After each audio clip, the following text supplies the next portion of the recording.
Olá, meu querido irmão, minha querida irmã.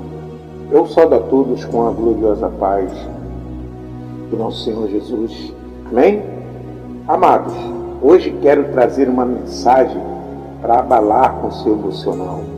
Quero falar de 10 personagens bíblicos que nos intriga e nos deixa com muitas dúvidas dos seus significados, suas origens e se realmente existiram ou são mitológicos.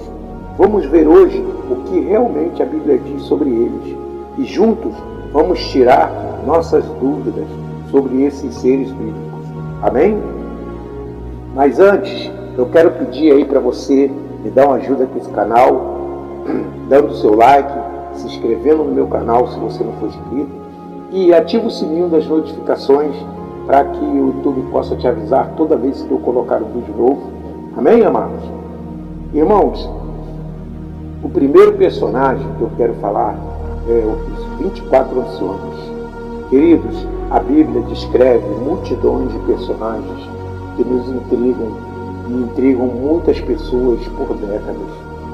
E o primeiro de hoje, que vamos falar dessa lista de 10, são os 24 anciões. Quem são os 24 anciões? Além da nossa compreensão e percepção, existe um magnífico salão do trono no céu, radiante com luz divina e poder. Este lugar é extraordinário, é onde o ser mais poderoso do universo vive.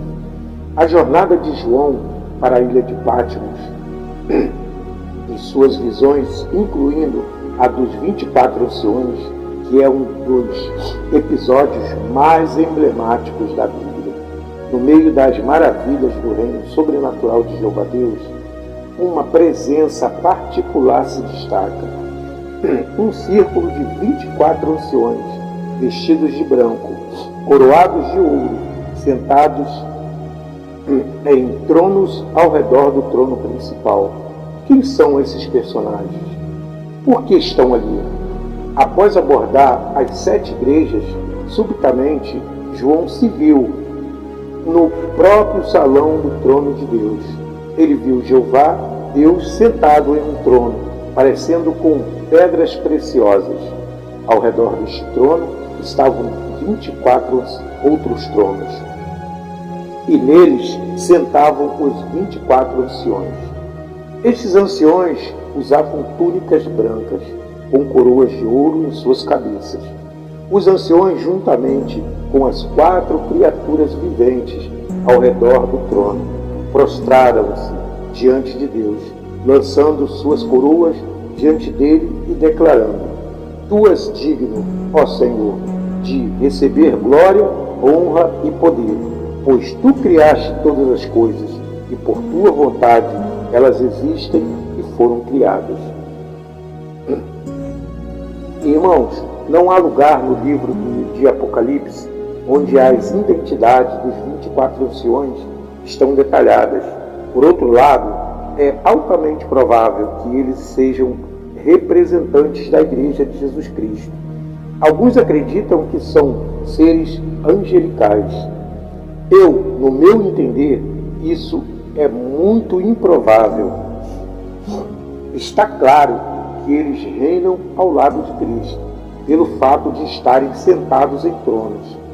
É proclamado repetidamente que a Igreja governa e reina com Jesus Cristo. A palavra grega traduzida como anciões neste contexto nunca é usada para se referir a anjos. É usada exclusivamente para se referir a homens que atingiram uma certa idade e são capazes de governar a igreja. Como os anjos não envelhecem, o termo ancião não pode ser atribuído a eles, embora os anjos possam ser vistos vestindo branco. A coroa branca, a cor branca, é mais frequentemente associada aos cristãos, porque representam a justiça de Cristo, que nos é atribuída na salvação. Os anciões usam coroas de ouro, o que indica que não representam anjos, porque anjos nunca recebem coroas e não tem evidência de que eles as usem. Os querubins, criaturas viventes, servem como motivações para os 24 anciões se enganjarem no culto, pois os querubins adoram a Jeová Deus a toda hora do dia e da noite. Os anciões são vistos como representantes do povo de Deus. Particularmente, no Antigo Testamento, eles estão adornados com as coroas da vitória e se mudaram para o local que seu Redentor preparou para eles. O segundo personagem, os orfins.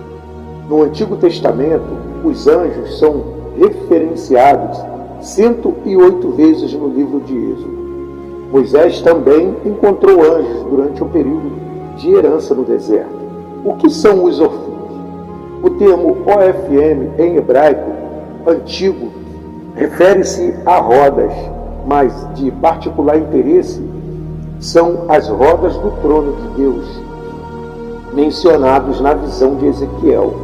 Deus escolheu a abrir os céus diante de Ezequiel, temporalizando a descrição da visão inaugural de Ezequiel, que é um dos trechos mais difíceis de traduzir em todo o Antigo Testamento. Ezequiel primeiro conta onde estava quando viu a visão. Ele tenta colocar em palavras algo que não podia ser explicado claramente, usando símiles para descrevê-lo, comparando a outras coisas.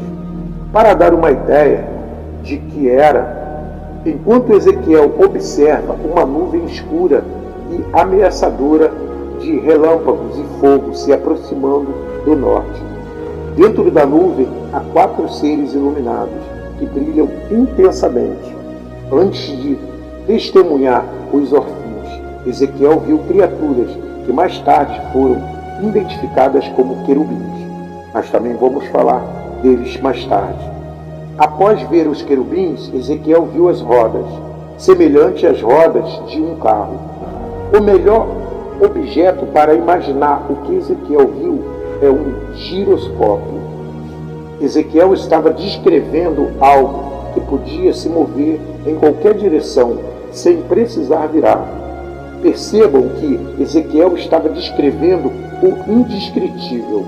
Agora, enquanto olhava para os seres viventes, eis que uma roda estava no chão ao lado dos seres viventes, para cada um dos 4 deles. A aparência da roda, sua obra eram como o topázio cintilante, e todos os 4 tinham a mesma forma.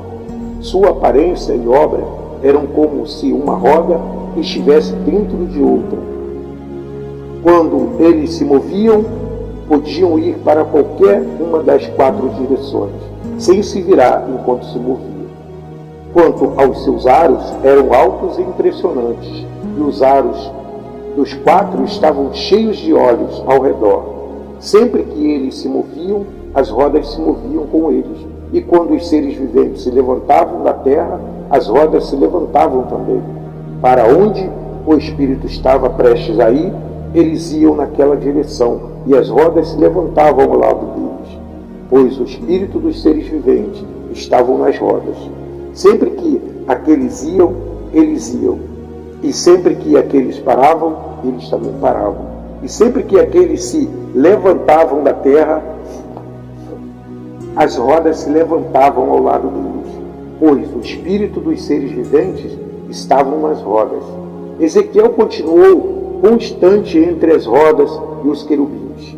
Para onde os querubins iam, as rodas iam. Ele relatou que o Espírito de Deus se manifestava em tudo o que estava acontecendo. Ezequiel também estava vendo a onisciência de Jeová Deus.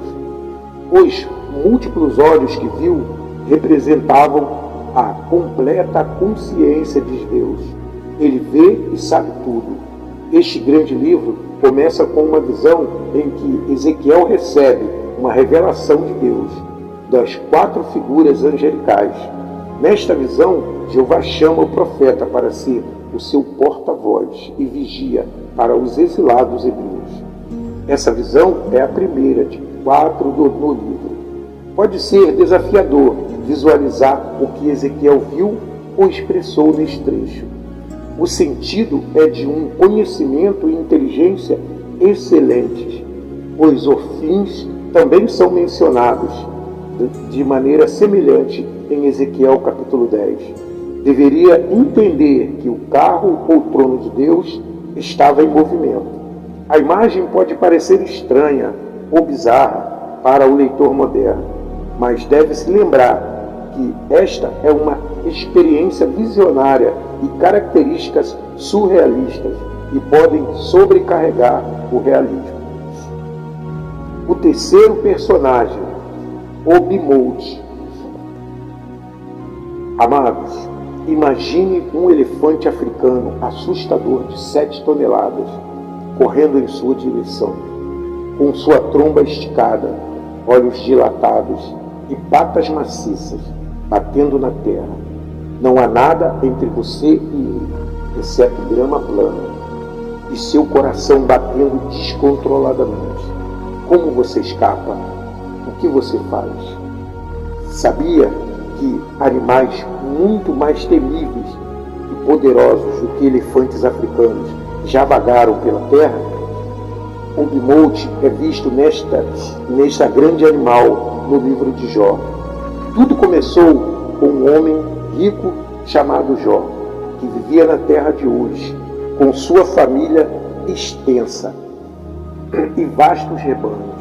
Ele é íntegro e correto, sempre esforçando-se para viver uma vida moral. Ele tinha um relacionamento muito disciplinado com Jeová Deus, que exalta as virtudes de Jó para Satanás, que logo argumenta que Jó é apenas correto porque Deus o favoreceu com bênçãos. Então desafia Deus, dizendo que se for dado o aval para infligir sofrimentos a ele, Jó mudará e amaldiçoará Deus. Então Deus permite que Satanás atormente Jó para testar essa afirmação audaciosa, mas impede Satanás de tirar a vida de Jó. Jó recebe 4 relatórios em um dia, cada um informando que suas ovelhas, servos e 10 filhos morreram devido a invasores ladrões ou desastres naturais. No meio de seu sofrimento, Jó rasga suas roupas e raspa sua cabeça, mas em suas orações continua a louvar a Deus. Satanás reaparece no céu novamente e Deus lhe dá outra chance de provar o valor de Jó, testando-o.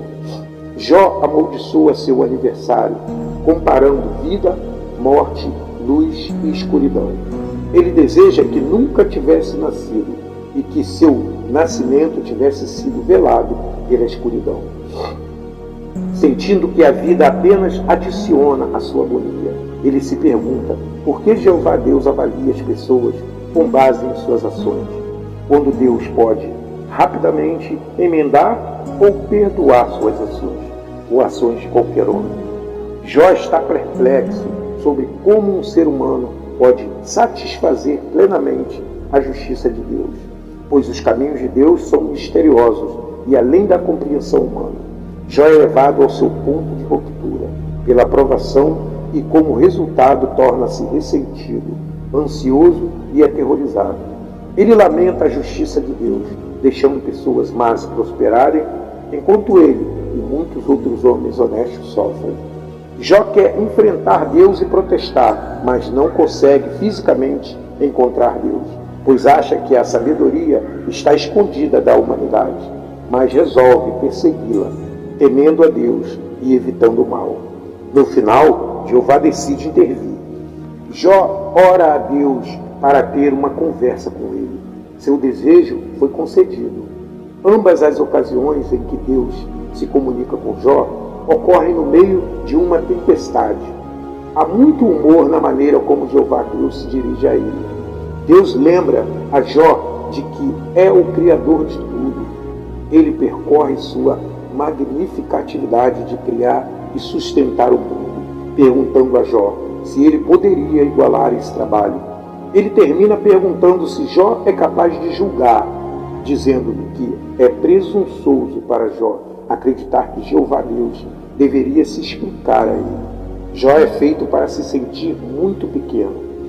Eventualmente, Jó responde: sou indigno. Como posso responder a ti? Coloco minha mão sobre minha boca. Falei uma vez, mas não tenho resposta. 2 vezes, mas não direi mais nada. Na segunda rodada, Deus não fala sobre si mesmo como Criador, mas sobre suas criaturas. O discurso está cheio de humor mais uma vez. Ele pergunta a Jó por suas opiniões sobre o bimote, como se estas bestas fantásticas detivessem as respostas para questões significativas da vida. Em Jó, capítulo 40, versículo 15 e 19, diz assim: vê agora o bimote que eu fiz contigo. Ele come erva como um boi. Eis que a sua força está nos seus lombos e o seu poder nos músculos do seu ventre. Ele move sua cauda como um cedro. Os nervos das suas coxas estão entrelaçados. Seus ossos são como tubos de bronze. Seus membros como barras de ferro. Ele é o primeiro dos caminhos de Deus. Somente seu Criador pode aproximar sua espada viva. Amados, anteriormente o foco era mais no mistério da criação animal, mas agora o foco mudou para o medo e ainda assim a magnificência das criações de Deus. A identidade do bimote, que é uma das poucas criaturas bíblicas que os historiadores discutem há muito tempo. A comunidade acadêmica ainda está tentando chegar a um consenso sobre muitos aspectos desta criatura. Mas eles sabem de 2 coisas.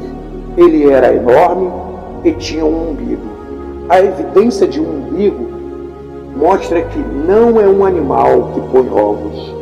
Aonde lemos: ele come grama como um boi. Seu poder está nos músculos do estômago, pois Deus parece ter prazer em descrever a maravilha desta criatura extraordinária, apontando seu tamanho, apetite e comportamentos ao longo do caminho. A mensagem é clara. Se Jó não pode competir com sua criatura companheira, como poderia competir com Deus que criou o bimote? A palavra hebraica bimote tem a mesma forma que o plural da palavra hebraica beema, que significa besta. É possível que tal besta tenha vagado pela terra com as pessoas. Será que o bimote era um hipopótamo? Muitas pessoas pensam que Deus tinha em mente o que chamamos de hipopótamo, um dos maiores, mais poderosos e perigosos animais terrestres do mundo. O hipopótamo era definitivamente conhecido nos tempos bíblicos, especialmente no Egito. Os romanos reduziram sua população devido aos danos que causavam as colheitas. Eles eram chamados de cavalo do mundo. E mas, no meu entendimento, está mais relacionado aos porcos do que aos cavalos. A mandíbula aberta do hipopótamo mostra uma imagem convincente que se parece mais com um porco. Ou o bimote era um elefante?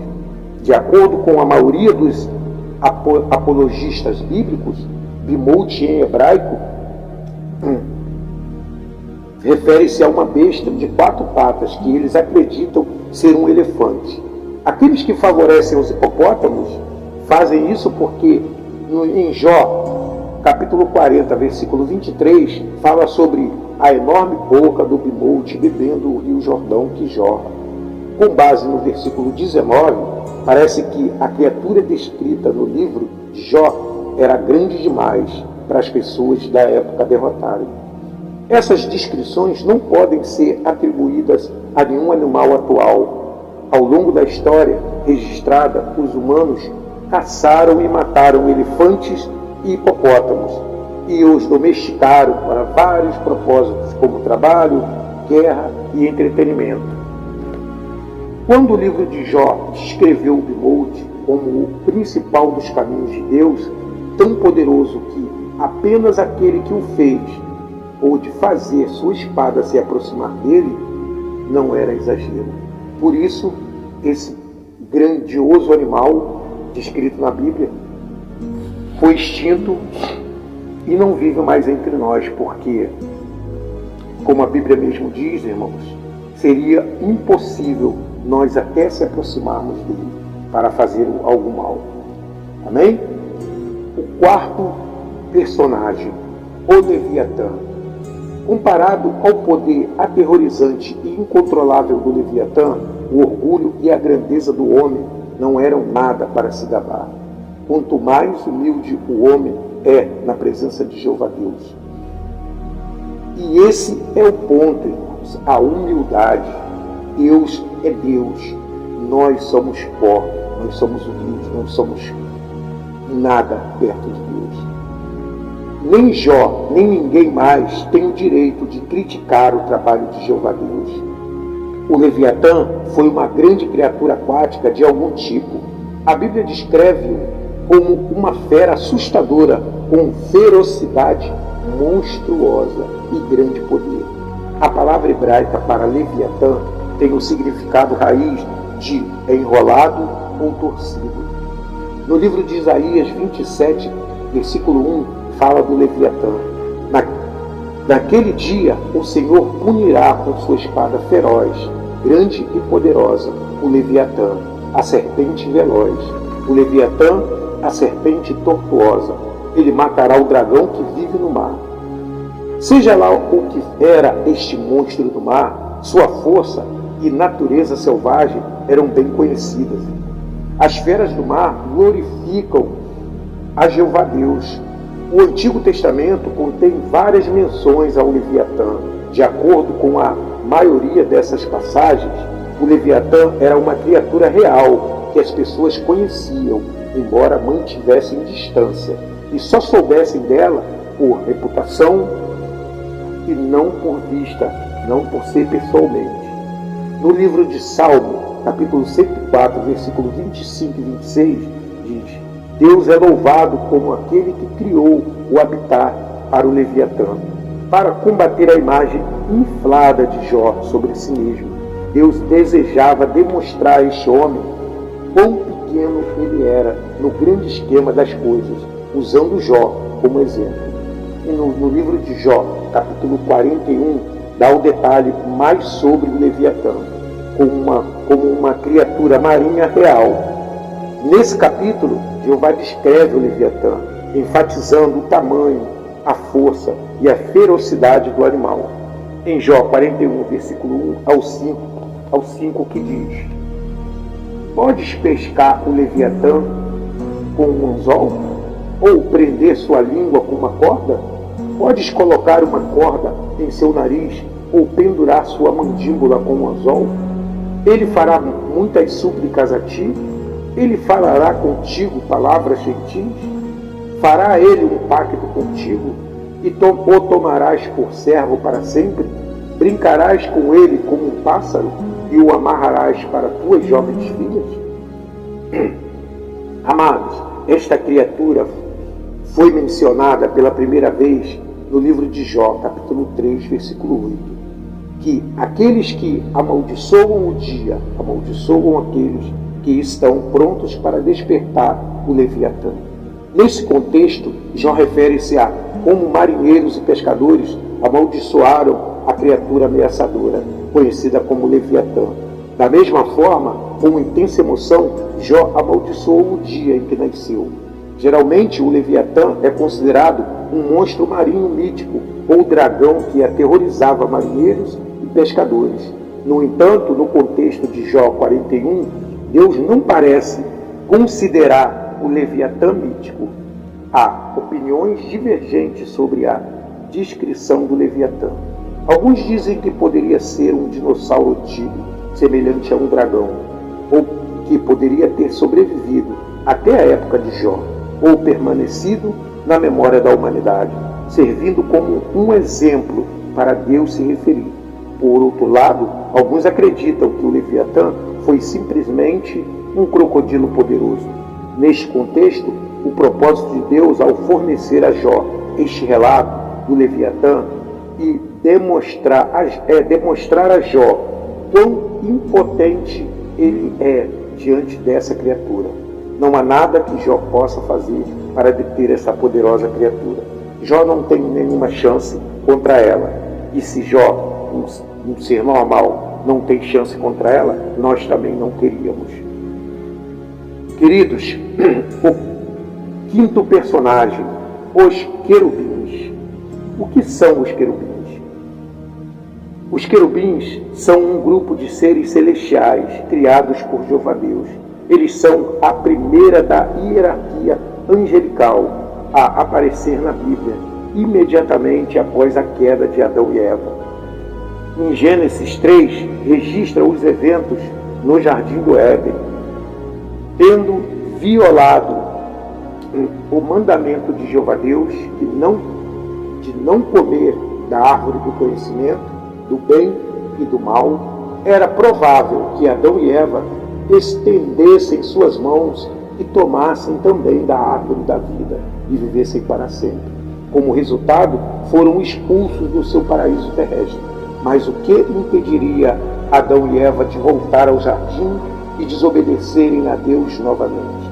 A resposta é dada neste versículo, em Gênesis 3:24, que diz: Então expulsou o homem e colocou ao leste do jardim do Éden os querubins e a sua espada flamejante, que se revolvia por todos os lados para guardar o caminho da árvore da vida. A partir dessas duas fontes na Bíblia, fica claro que a principal responsabilidade dos querubins pode ser declarar a pecaminosidade do homem e proteger a presença de Jeová Deus dos homens pecadores. Por mais que Adão e Eva tensionassem voltar ao jardim do Éden, os querubins não permitiriam e os lembrariam de que eles haviam quebrado a lei de Jeová Deus.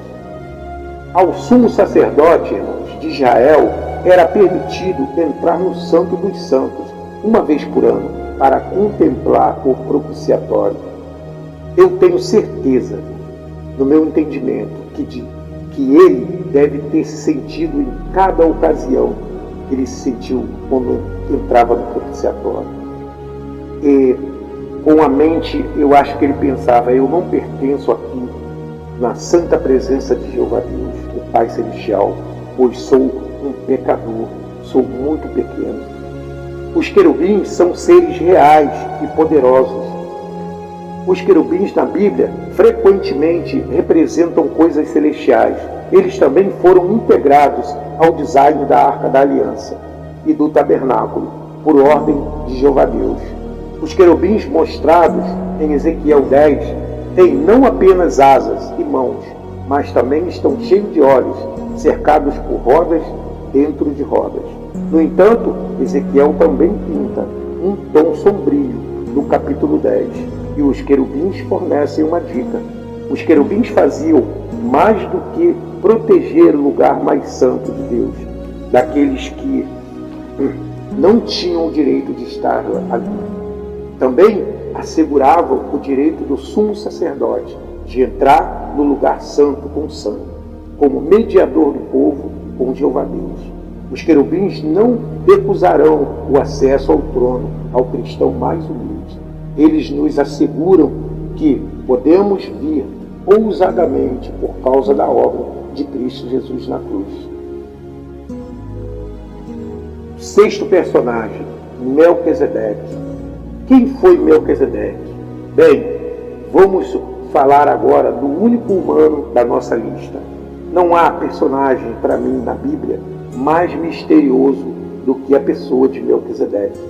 Quando o conhecemos e lemos pela primeira vez, ele está vivendo no templo de Abraão. Mesmo o nome Melquisedeque carrega um ar de mistério. Ele faz uma entrada silenciosa no âmbito das Escrituras. Quem é esse homem? Por que há tanta discussão sobre ele?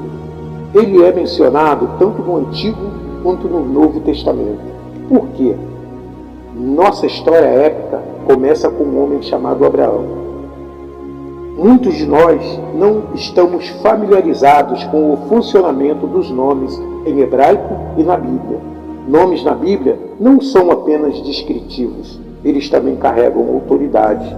Por exemplo, o nome de que Jeová Deus deu a Adão significa da terra, descrevendo do que Adão foi feito.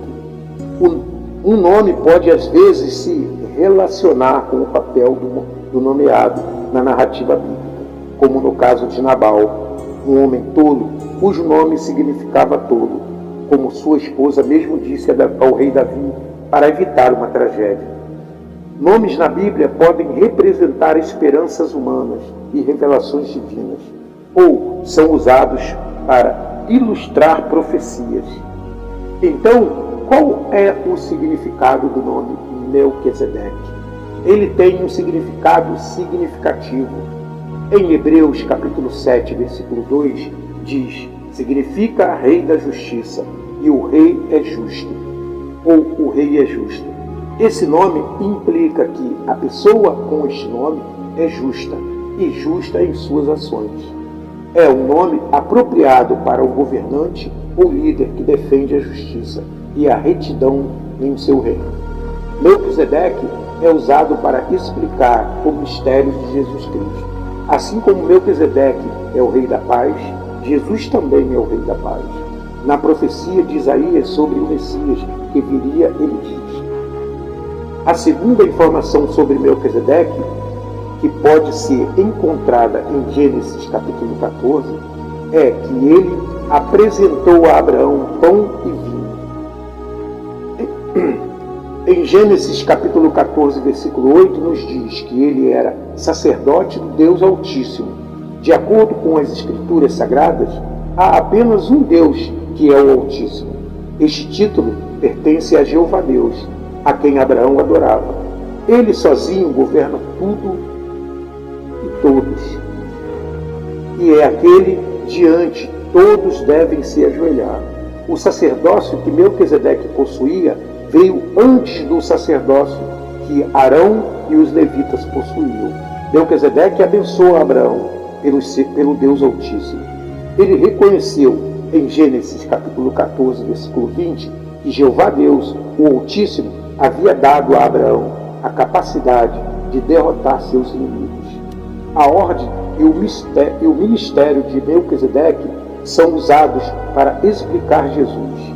A visão interessante sobre Melquisedeque é que ele nunca é dado um início ou um fim. Esse sacerdócio de Melquisedeque era um sacerdócio que continuaria até o fim dos tempos. Ele, no Novo Testamento, está em Hebreus. Este capítulo traça comparações entre o sacerdócio do Antigo Testamento e o sacerdócio que o Senhor Jesus Cristo agora possui. Em Hebreus capítulo 6, 20, diz: onde Jesus entrou como precursor por nós, tendo se tornado sumo sacerdote para sempre, segundo a ordem de Melquisedeque. Irmãos, em Hebreus capítulo 7, nos fornece mais informações sobre Melquisedeque do que qualquer outra passagem na Bíblia. A passagem foca em um incidente específico durante o encontro de Abraão e Melquisedeque. Hebreus capítulo 7, versículo 1 e 4. Pois este Melquisedeque, rei de Salém, sacerdote do Deus Altíssimo, que encontrou Abraão quando retornava da matança dos reis, e o abençoou, a quem Abraão deu o dízimo de tudo.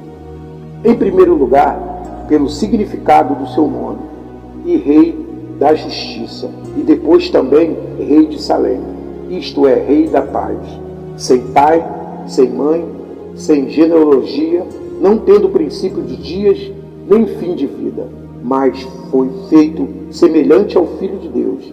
Permanece sacerdócio perpetuamente. Agora pense e considere quão grande era esse homem, a quem Abraão, o patriarca, deu o dízimo dos despojos. Abraão é considerado o pai dos israelitas. O povo de Deus o tinha em alta conta por causa do seu papel.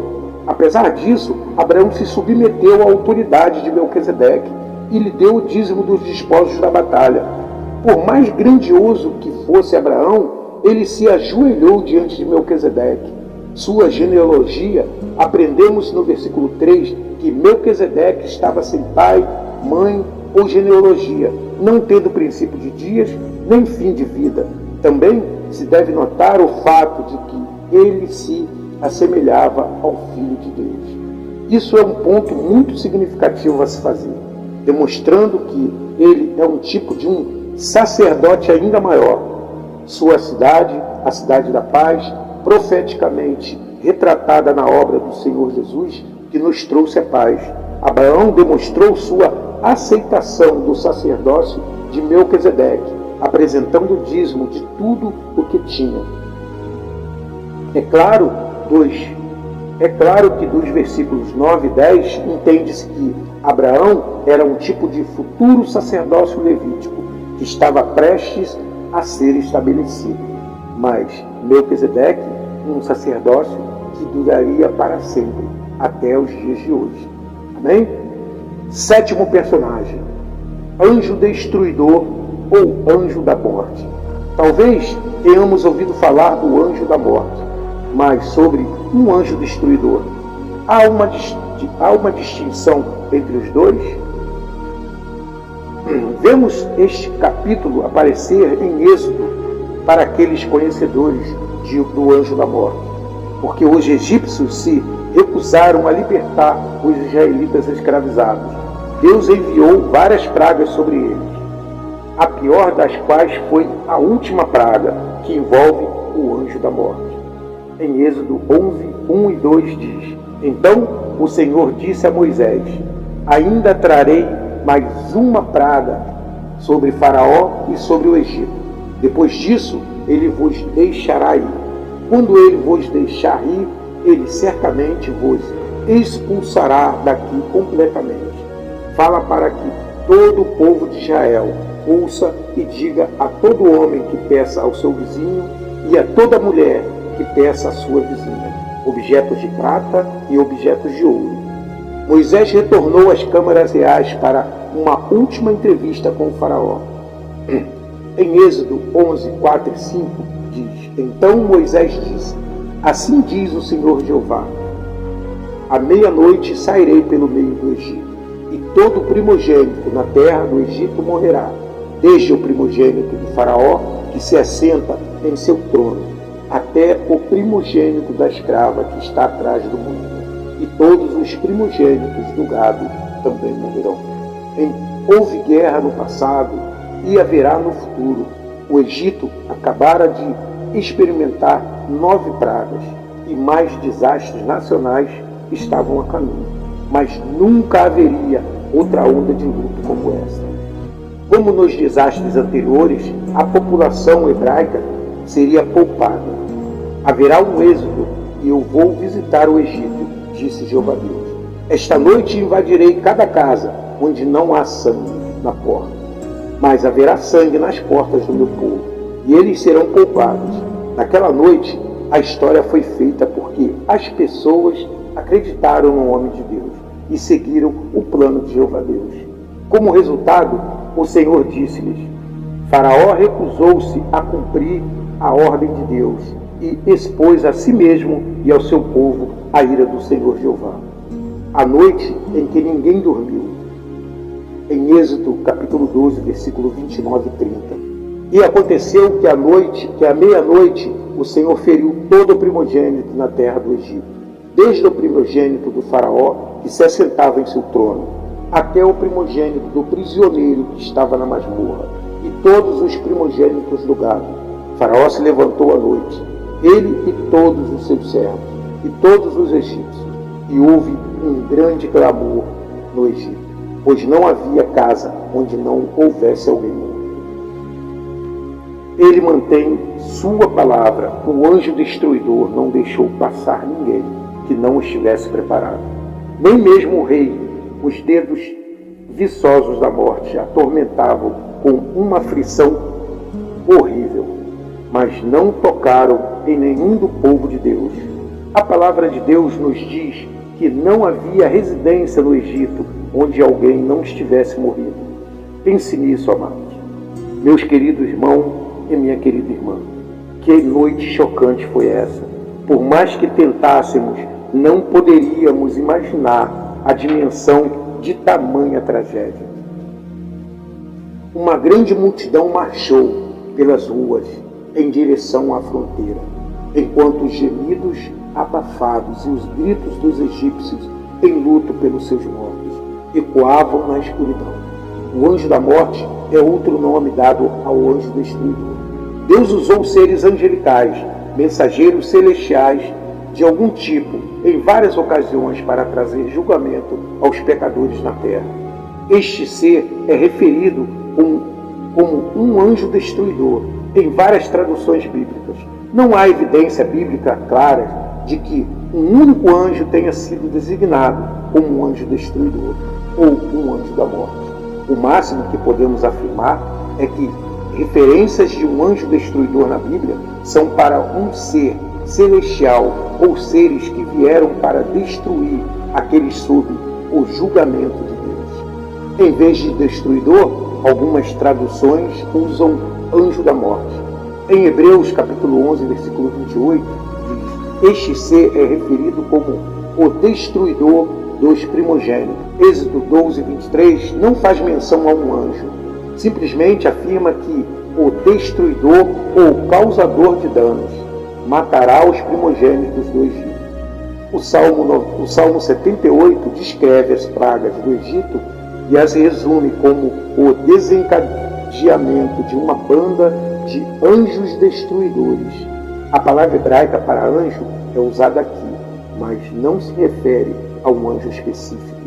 Jeová também enviou um anjo destruidor, um mensageiro celestial, que trouxe destruição para ajudar os israelitas como resultado do pecado do rei Davi, em numerar o povo. Naquela manhã, até o fim do tempo determinado, Jeová enviou uma praga sobre Israel e 70.000 pessoas morreram, de Dan a Berseba.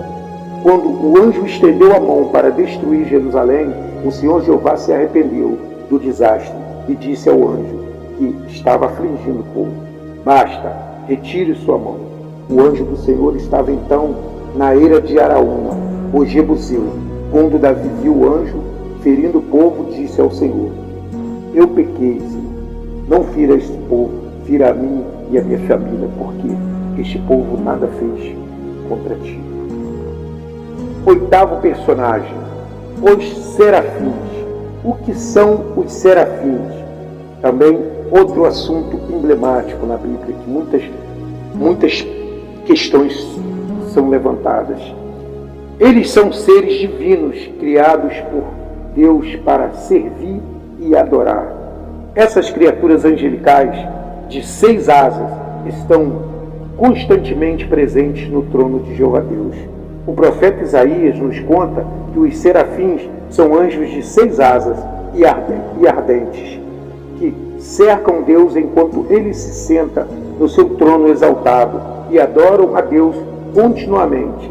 Isaías capítulo 6 diz: os serafins também ministram ao Senhor Jeová e servem como seus agentes de purificação, conforme demonstrado pela limpeza dos pecados de Isaías, antes de ele começar seu ministério profético.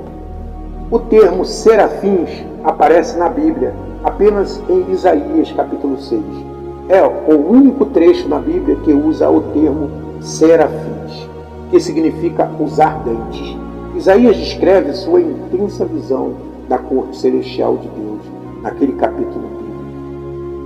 O profeta viu especificamente Jeová Deus sentado em um trono exaltado, cercado por anjos voadores, conhecido como serafins.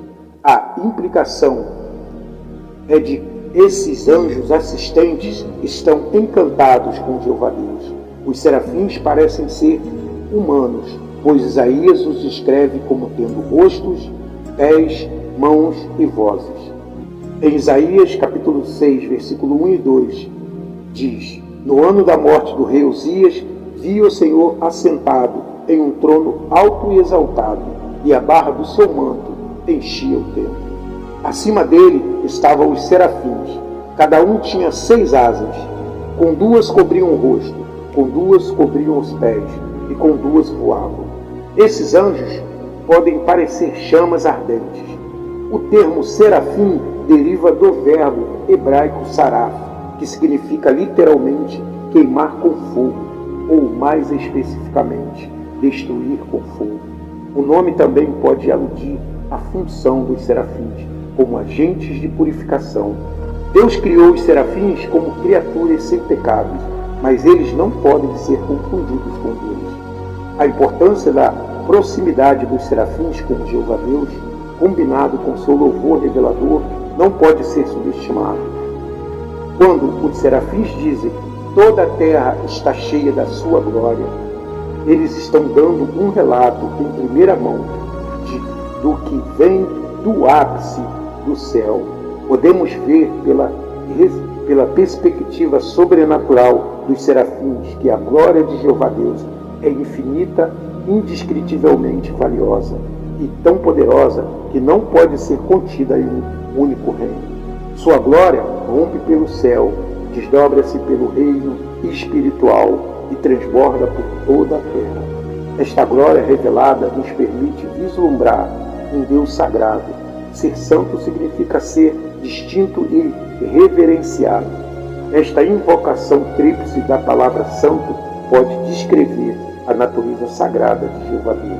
Aparece 2 vezes na Bíblia, ambas as vezes por anjos, a alguém transportado em visão ao trono de Jeová Deus. E se os puros e santos serafins mostram tal referência na presença do Senhor Jeová, quanto mais deveríamos nós, criaturas pecadoras, nos aproximarmos dele.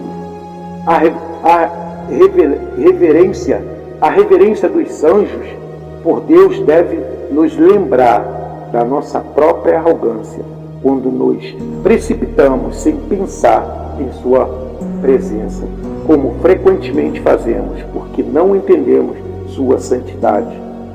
No livro de Apocalipse 4, a visão de João do trono de Jeová Deus foi semelhante à do profeta Isaías, em reverência e temor ao santo.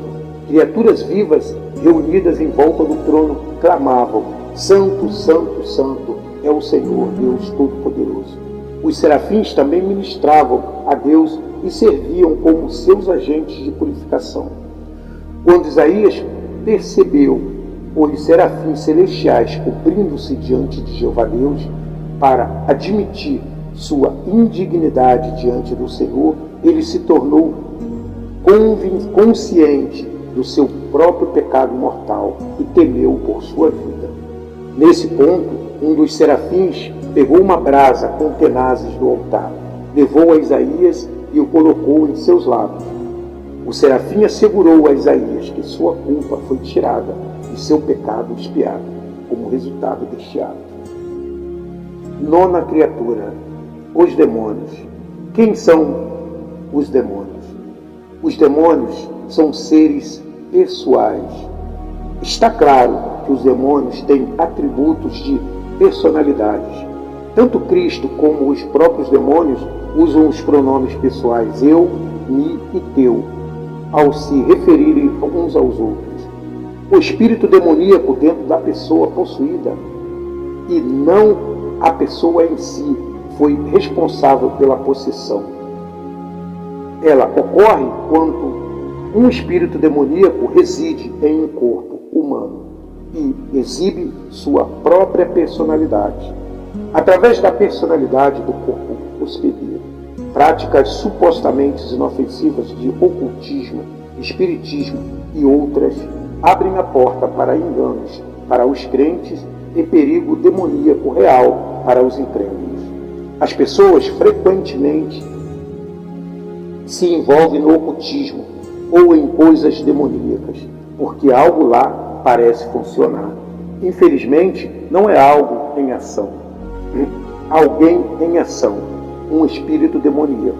Podemos dizer que os demônios querem ocupar corpos pela mesma razão que um vândalo pichador quer uma lata de spray. Um corpo é uma arma que eles podem usar para atacar a Deus. Os demônios também atacam os homens porque desprezam a imagem de Jeová Deus no homem. Então tentam desfigurar essa imagem, tornando o homem hediondo. Os demônios têm o mesmo propósito nos cristãos, que é arruinar a imagem de Jeová Deus. Mas suas táticas são limitadas em relação aos cristãos. Espíritos demoníacos foram desarmados pela obra de Jesus Cristo. Embora possa enganar os cristãos, prendendo-os com a incredulidade. Os demônios também têm nomes pessoais. Jesus, em certa época, perguntou a um demônio: qual é o teu nome? Ele provavelmente perguntou o nome do demônio para entender o contexto completo do problema, sabendo que o homem estava cheio de muitos demônios, não apenas um. Devemos notar: legião é evasivo, ameaçador e intimidador. Fala e comunicação.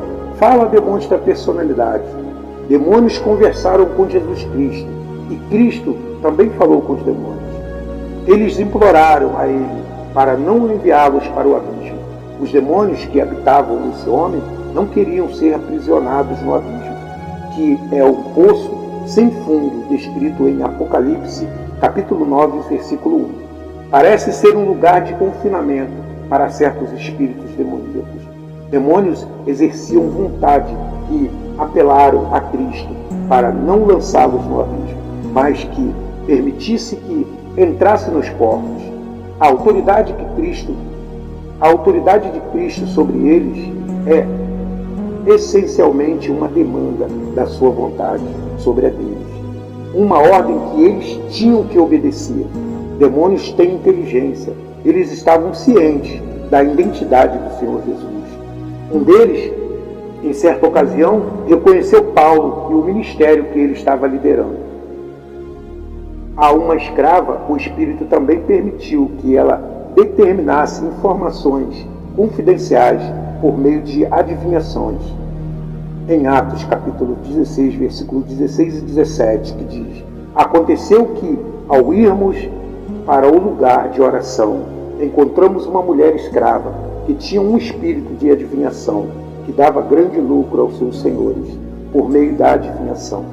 Ela seguia Paulo e nós gritando: estes homens são servos do Deus Altíssimo e anunciam a vocês o caminho da salvação.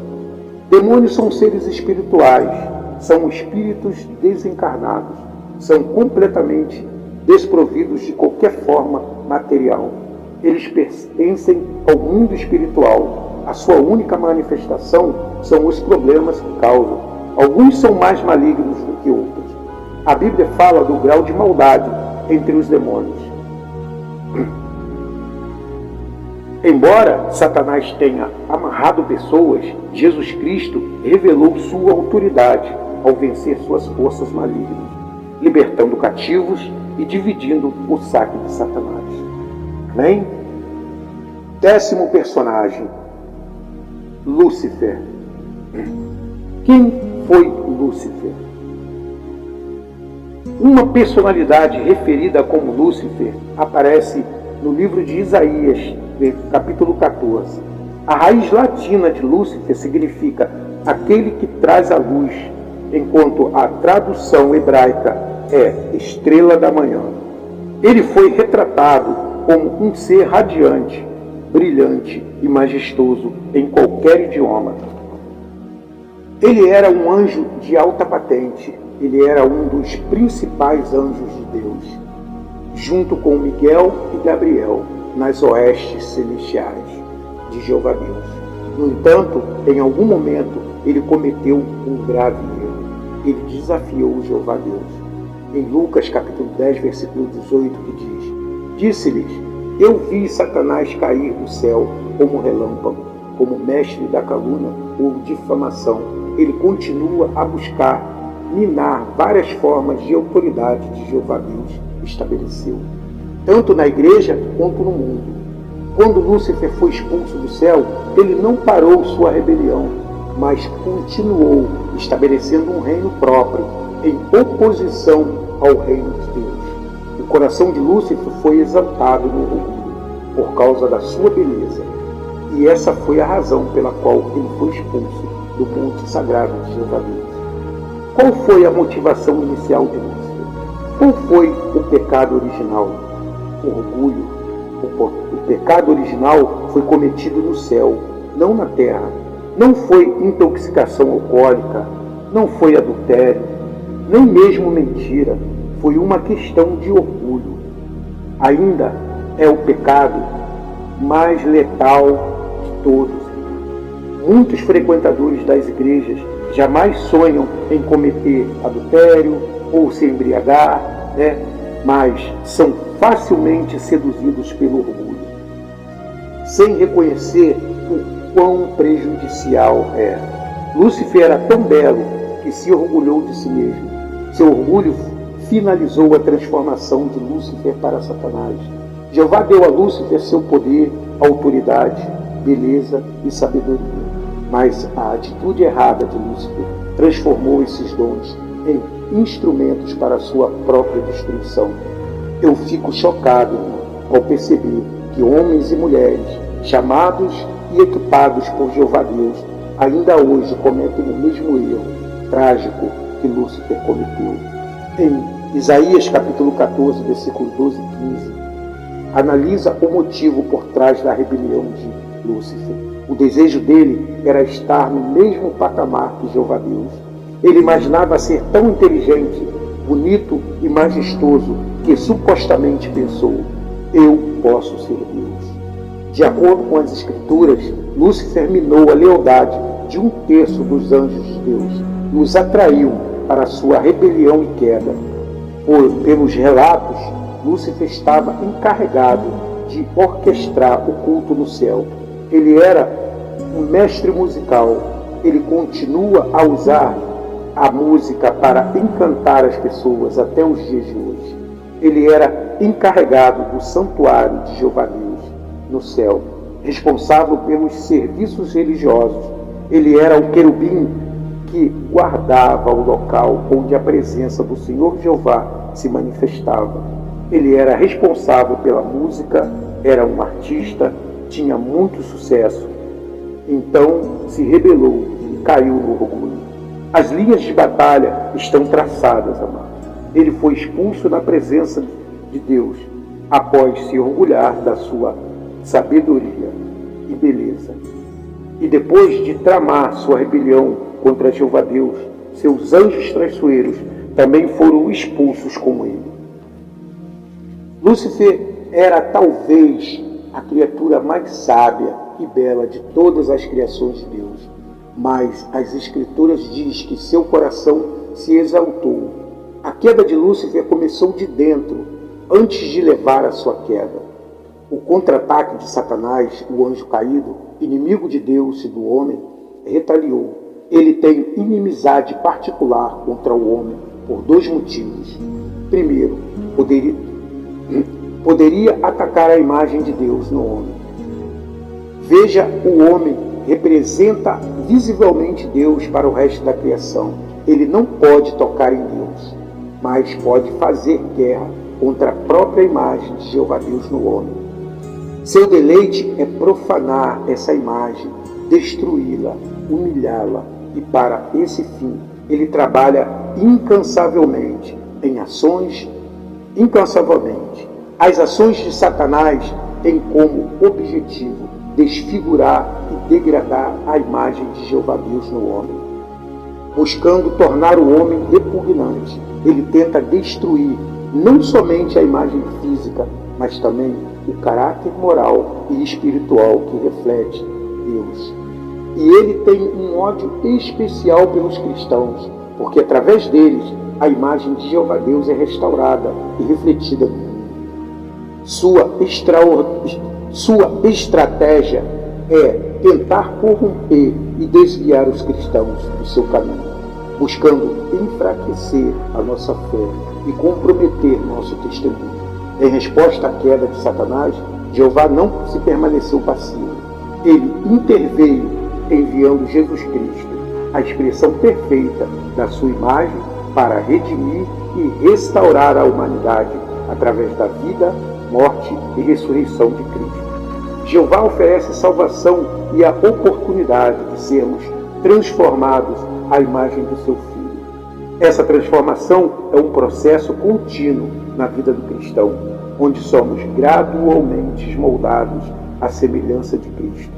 Isso acontece à medida que nos submetemos ao Espírito Santo e vivemos de acordo com os ensinamentos de Cristo.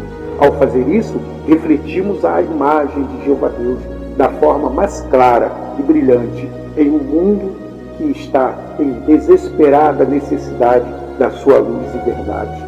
Satanás, ciente que não pode destruir Deus, direciona sua fúria e engano contra a humanidade, tentando desviar as pessoas de Deus e da verdade do Evangelho. No entanto, a vitória final pertence a Jeová Deus. Através do sacrifício de Jesus Cristo, Satanás foi derrotado, e aqueles que colocam sua fé em Cristo têm a promessa de vida eterna e de restauração completa à imagem de Jeová Deus. Este constante conflito espiritual entre o bem e o mal, entre Jeová e Satanás, é um tema central na narrativa bíblica. Ela nos lembra da importância de permanecermos fiel a Jeová Deus e resistirmos às tentações e enganos de Satanás, sabendo que em Cristo temos a vitória e a promessa de um futuro glorioso na nova ordem de Jeová Deus. Amém? Oh, glória! Irmãos, abra o seu coração para que essas palavras deixem uma transformação em você e você entenda de uma vez por todas que estamos vivendo os últimos dias e Satanás está, como a própria Bíblia diz, rugindo como um leão, procurando a quem devorar. Os encantos do mundo estão aí, a modernidade, os encantos do mundo, a música, como a Bíblia mesmo diz, Satanás usa até a música para corromper e desviar o verdadeiro cristão. Amém?